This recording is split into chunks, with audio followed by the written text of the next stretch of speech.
I might say to somebody, well, how many homes do you have listed at the moment?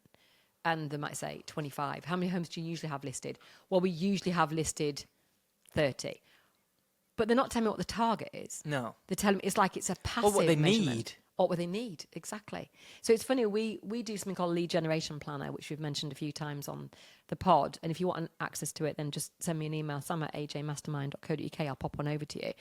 And what we have is what we did at the beginning of the year in January, where we said, if we send out 1,250 letters from the Lakes branch every single month, and we convert those letters to valuations at 0.5%, which is 1 in every 200 letters, and then we convert those at 40% conversion from valuation to instruction, and then we sell 70% of those, then aside from the organic valuations, which we predicted 6 a month, we'll turn over £768,500.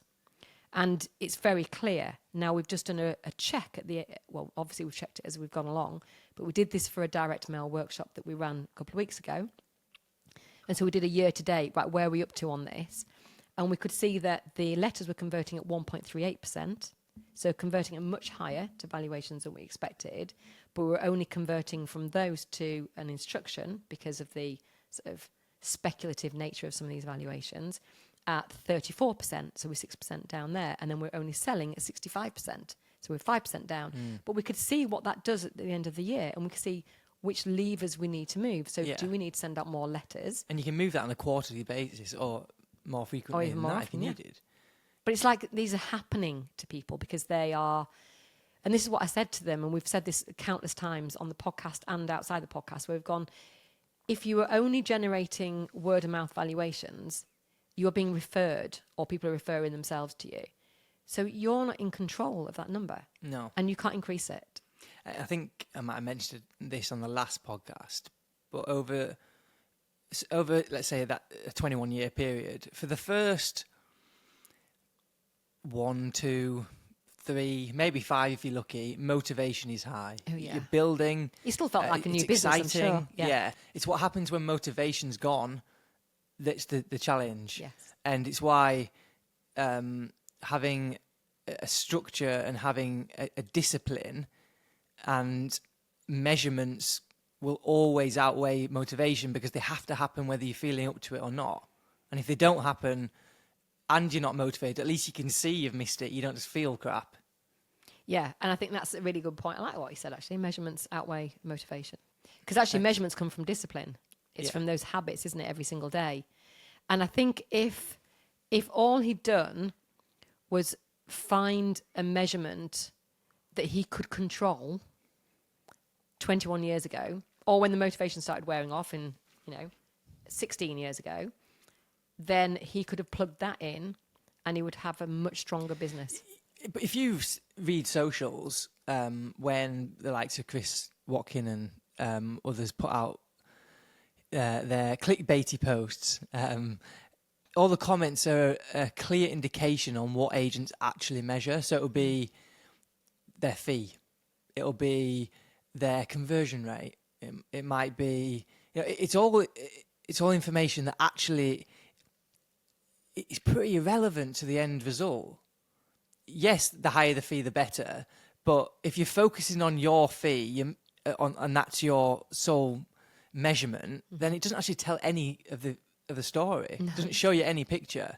Well, we've got 10 questions for you to ask yourself on this lead generation success checklist, and we'll link to this as well in the show notes so you can get access to this checklist yourself. It's a very simple checklist. There are 10 questions on it. There's some overlap in some of these questions, and the answers are rarely, sometimes, or often. And you can change the rarely to never, and you can change the often to always if you like. It's your checklist to use. But what I would suggest you do is date it and then come back to it after going on our next webinar or workshop or something where you learn from us of how to plug this lead generation system in. Yeah, and before we start, I'm going to add a bonus question. And it's a yes-no answer. And the question is, I know with certainty the answers to all these questions. Because if you don't know the answer with certainty, then that's an even bigger problem you've got. Yes, that's very true. So Question number one is, I have enough valuations each week for me to grow my business. And if you, going back to the bonus question, if you don't know the answer to this, that is a problem. It's the word enough, Yeah, isn't it? yeah, enough, exactly. So how many valuations do we need to be able to grow the business? I've got it in front of me. We need 4 valuations a week to hit this year's target. And if we don't, then that's when we start moving the levers. Yes. And that might be bump up our novelty deliveries, number of letters, the area we cover. It kicks off a meeting. Price point. Yeah. And it's an action meeting. Yes. So it's what is determined from that. Because actually what will happen straight away is it will show amber on our metrics. Yeah. Yeah. So this week, actually, for the first week in, as long as I can remember, we've got no valuations in the diary. So first thing me and Tom do is sit down and we go, right, what? I genuinely don't know how agents run their business with no letters. No. Can you imagine looking at your diary next week and not having any evaluations in and having no mechanism to change that?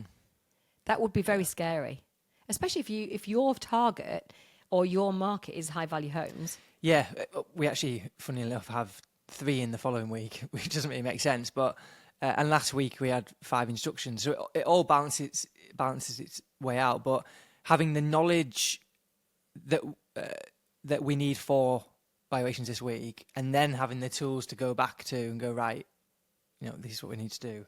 At least it gives you a chance, doesn't it? Yeah.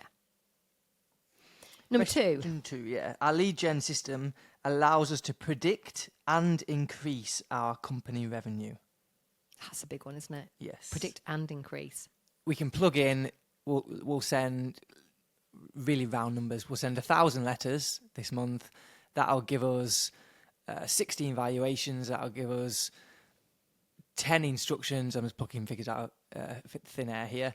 That'll give us 6 sales a month at 15 grand average fee, which is £90,000 banked in a month, which will give us over $1 million a year. So that they're not exact figures, but that's how we can predict by using the number of letters what our banked revenue will be at the end of the year. And whatever your system is, whether it's direct mail, whether it's paid ads or whatever it is, as long as you can predict it through a system, then that's what we're looking for. And increase.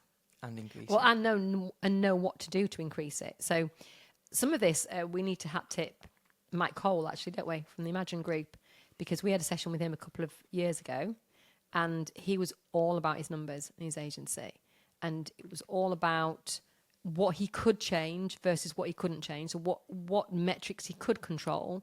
He was almost micromanaging those metrics, but leaving aside the ones he couldn't control. So I don't think he had a metric for number of viewings per house, but he had a metric for number of viewings per successful offer, which is a much more relatable and relevant metric. Yeah, so if we had an agency that worked at the lower end of the market, then I would definitely use that figure because it would be more of an accurate figure. In the market we work in, some would take 20 viewings, some take 2, so the average would be 10, but it's probably rarely 10. So we'd be looking for the mode average, not the mean average. Yeah, I just don't think about the median. Yeah. In fact, we'd be looking for the median, wouldn't we? Not the mean, the median. It's one of the M's. Yeah. Noah's not done it in school yet, so not a chance to revisit it. Isn't the mode the centre point and the median the mode's the most? No, median's the centre point. Mode is the most common. Is that what you said? Yeah. Oh, sorry. No, I said it the way around. Right. Okay. And mean's just the average. Yeah, I like averages here because averages just make nonsense. Well, sometimes they don't tell a true story. No. Well, we say, don't we, if we had Elon Musk in the room, our average income would go up substantially. Yeah. Yeah, when people say, how long does it take to sell? Well, could be a year, could be a day. So the average is 6 months. We could say 6 months, yeah, but... But it's not true because it don't actually happen at 6 months.